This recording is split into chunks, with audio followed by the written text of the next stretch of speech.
Hi hello അസ്സാം വലൈക്കും welcome back to my channel my blossom chapter. അപ്പോൾ ഇന്നത്തെ നമ്മുടെ വീഡിയോ എന്ന് പറയുന്നത് ഒരു ട്രോപ്പിക്കൽ ലീഫ് കട്ടറാണ്. ഇതാണ് കട്ടർ എന്ന് പറയുന്ന ഒരു ഫോണ്ടൻ കട്ടറാണ്. ഒരു 4 പീസാണ് ഇതിൽ വരുന്നത്. അപ്പോൾ ഇതൊന്ന് നമുക്ക് ഓപ്പൺ ചെയ്ത് നോക്കാം. അപ്പോൾ ആദ്യമായിട്ടാണ് നമ്മുടെ ചാനൽ കാണുന്നതെങ്കിൽ എല്ലാവരും ചാനൽ സബ്സ്ക്രൈബ് ചെയ്യാനും വീഡിയോ ഇഷ്ടമായെങ്കിൽ ഷെയർ ചെയ്യാനും ലൈക്ക് ചെയ്യാനും ഒന്നും മറക്കരുത്. അപ്പോൾ ഇതിൽ വരുന്നത് ഒരു 4 പീസാണ് വരുന്നത്. ഒരു ലീഫ് കട്ടറാണിത്. ഇതിൻ്റെ പ്രൈസ് വന്നിട്ട് ഒരു 150 റുപ്പീസാണ് വരുന്നത്. അപ്പോൾ നമ്മുടെ ഷോപ്പിൽ ഇവിടെ അവൈലബിൾ ആണ്. അപ്പോൾ എല്ലാ വട്ടവും പറയുന്ന പോലെ തന്നെ നിങ്ങൾക്ക് ആവശ്യമുണ്ടെങ്കിൽ ഡിസ്ക്രിപ്ഷൻ ബോക്സിൽ ഞാൻ നമ്പറും ഡീറ്റെയിൽസും ഒക്കെ കൊടുക്കുന്നുണ്ട്. ആവശ്യമുള്ളവർ കോൺടാക്റ്റ് ചെയ്യാം. അപ്പോൾ ഇതാണ് നമ്മുടെ ഈ ഒരു 4 കട്ടർ എന്ന് പറയുന്നത്. അപ്പോൾ അതെങ്ങനെ കട്ട് ചെയ്യാമെന്നും അതിൻ്റെ ഷേപ്സൊക്കെ എങ്ങനെയാണെന്നുള്ളതൊക്കെ നമുക്ക് വീഡിയോയിൽ കാണാം. അപ്പോൾ നമുക്ക് ഈ ഒരു ചൂട് സമയത്തൊക്കെ പെട്ടെന്ന് റഫ് ആവാനുള്ള സാധ്യത ഉണ്ടല്ലേ ഫോണ്ടൻ്റ്. അപ്പോൾ നിങ്ങൾ അങ്ങനെയൊക്കെ ഉള്ള സമയത്താണെങ്കിൽ നമുക്കത് റീയൂസ് ചെയ്യാനൊക്കെ ഭയങ്കര ബുദ്ധിമുട്ടായിരിക്കും. അപ്പോൾ ആ സമയത്ത് നിങ്ങൾ ഓവനിൽ വെച്ചിട്ടൊന്ന് പ്രീഹീറ്റ് ചെയ്താൽ മതി. ഒരു 5 to 10 മിനിറ്റ്സ് ഒന്ന് പ്രീഹീറ്റ് ചെയ്ത് എടുക്കുകയാണെങ്കിൽ നല്ല സോഫ്റ്റായിട്ട് നമുക്ക് ഇത് ഇത്രയും അതായത് നല്ല റഫായിരിക്കുന്ന ഫോണ്ടൻ്റ് നമുക്ക് നല്ല സോഫ്റ്റായിട്ട് കിട്ടും. അപ്പോൾ നല്ല ഒരു ടിപ്പാണ് കേട്ടോ ഇത്. അപ്പോൾ നിങ്ങൾ എപ്പോഴെങ്കിലുമൊക്കെ ട്രൈ ചെയ്ത് നോക്കാം. എനിക്ക് പേഴ്സണലി ഇഷ്ടമായിട്ടുള്ളൊരു കട്ടറാണ് ഈ ഒരു ലീഫ് കട്ടർ എന്ന് പറയുന്നത്. പിന്നെ നമുക്ക് ഒരുപാട് ഈ ഫോറസ്റ്റ് തീം ആയാലും ഡോറ തീമൊക്കെ ചെയ്യുമ്പോഴൊക്കെ ഈ ഒരു ലീഫ് കട്ടർ നല്ല യൂസ്ഫുള്ളാണ്.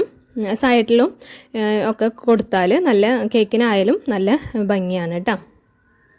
അപ്പോൾ ഈ ഒരു കട്ടർ എന്ന് പറയുന്നത് ഈ ഒരു ഷേപ്പിലാണ് കിട്ടുന്നത്. പിന്നെ ഇതിന് മുന്നേ നമ്മൾ ഒരുപാട് ചോക്ലേറ്റ് മോൾഡ്സിൻ്റെയും പിന്നെ ഗാർണിഷിങ് ഷീറ്റ്സിൻ്റെയും ഒക്കെ വീഡിയോ അപ്ലോഡ് ചെയ്തിട്ടുണ്ടായിരുന്നു. കാണാത്തവരുണ്ടെങ്കിൽ ആ വീഡിയോസൊക്കെ ഒന്ന് പോയി കാണുക. പിന്നെ നമ്മുടെ ചാനലൊക്കെ ഒന്ന് സപ്പോർട്ട് ചെയ്യാം. ഇനി നിങ്ങൾക്ക് എന്തെങ്കിലും ടൂൾസിനെ കുറിച്ചിട്ടോ കട്ടേഴ്സിനെ കുറിച്ചിട്ടോ നിങ്ങൾക്ക് വീഡിയോസ് ആവശ്യമുണ്ടെങ്കിൽ നിങ്ങൾ കമൻറ്റ് ബോക്സിൽ അറിയിക്കാം. പിന്നെ ഇതാണ് നെക്സ്റ്റ് കട്ടർ എന്ന് പറയുന്നത്. ഇത് കുറച്ച് ഒരു ലെങ്തി ആയിട്ടുള്ള ഒരു ലീഫിൻ്റെ കട്ടറാണ് കേട്ടോ. കുറച്ച് ലെങ്തി ആയിട്ടുള്ളൊരു ലീഫാണ് ഇങ്ങനെ കിട്ടുന്നത് കേട്ടോ. പിന്നെ ഒരുപാട് പേര് ചോദിച്ചിട്ടുണ്ടായിരുന്നു ഫോട്ടോ പ്രിൻറ്റിൻ്റെ കാര്യം. ഫോട്ടോസ് എപ്പോഴാണ് വെക്കേണ്ടത് കേക്കിലോട്ടെന്നൊക്കെ. നമ്മൾ സാധാരണ ഫോട്ടോ പ്രിൻറ്റ് കേക്ക് ചെയ്യുമ്പോൾ അത്യാവശ്യം ബോർഡറിലോ അതിൻ്റെ സൈഡിലൊക്കെ ഒരു ഡിസൈനേ ചെയ്യാറുള്ളൂ. അപ്പോൾ ആ സമയത്ത് ഫ്രീസറിലോ ഫ്രിഡ്ജിലോ വെക്കേണ്ട ഒരു കാര്യമില്ല. നിങ്ങൾ റൂം ടെമ്പറേച്ചറിൽ മാത്രം അത് സ്റ്റോർ ചെയ്യുക. എന്നിട്ട് ഡെലിവറി ചെയ്യുന്ന സമയത്ത് മാത്രം അതെടുത്ത് വെച്ചാൽ മതി. അപ്പോൾ ഇതാണ് ഒരു 4 കട്ടർ എന്ന് പറയുന്നത് കേട്ടോ. നല്ല യൂസ്ഫുൾ ആയിട്ടുള്ള തീം കേക്കൊക്കെ ചെയ്യാനൊക്കെ നല്ല യൂസ്ഫുൾ ആയിട്ടുള്ളൊരു കട്ടറാണ്. അപ്പോൾ ഫോണ്ടൻ്റ് എങ്ങനെ യൂസ് ചെയ്യേണ്ടതെന്നൊന്നും അറിയാത്തവരുണ്ടെങ്കിൽ ഇതിനു മുമ്പ് അതിൻ്റെയും ഒരു ഡീറ്റെയിൽ വീഡിയോ ഞാൻ അപ്ലോഡ് ചെയ്തിട്ടുണ്ടായിരുന്നു. അതും എല്ലാവരും പോയി കാണുക. പിന്നെ നിങ്ങളുടെ ഫ്രണ്ട്സിനൊക്കെ ഷെയർ ചെയ്ത് കൊടുക്കുക കേട്ടോ.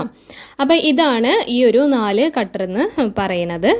അതിൻ്റെ പ്രൈസും ബാക്കിയുള്ള ഡീറ്റെയിൽസൊക്കെ ഞാൻ മുമ്പ് പറഞ്ഞിട്ടുണ്ടായിരുന്നു. അപ്പോൾ ആർക്കെങ്കിലും എന്തെങ്കിലും ഐറ്റംസ് ആവശ്യമുണ്ടെങ്കിൽ നിങ്ങൾ ഡിസ്ക്രിപ്ഷൻ ബോക്സിൽ ഞാൻ നമ്പറും കൊടുക്കുന്നുണ്ട്, കോൺടാക്റ്റ് ചെയ്യാം.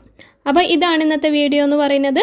അപ്പോൾ ഇൻഷാ അല്ലാഹ് മറ്റൊരു വീഡിയോയുമായി കാണുന്നവരെല്ലാവർക്കും ബൈ ആൻഡ് താങ്ക് യു. പിന്നെ ആദ്യമായിട്ട് ആരെങ്കിലും ചാനൽ കാണുന്നുണ്ടെങ്കിൽ സബ്സ്ക്രൈബ് ചെയ്യുക, സപ്പോർട്ട് ചെയ്യുക.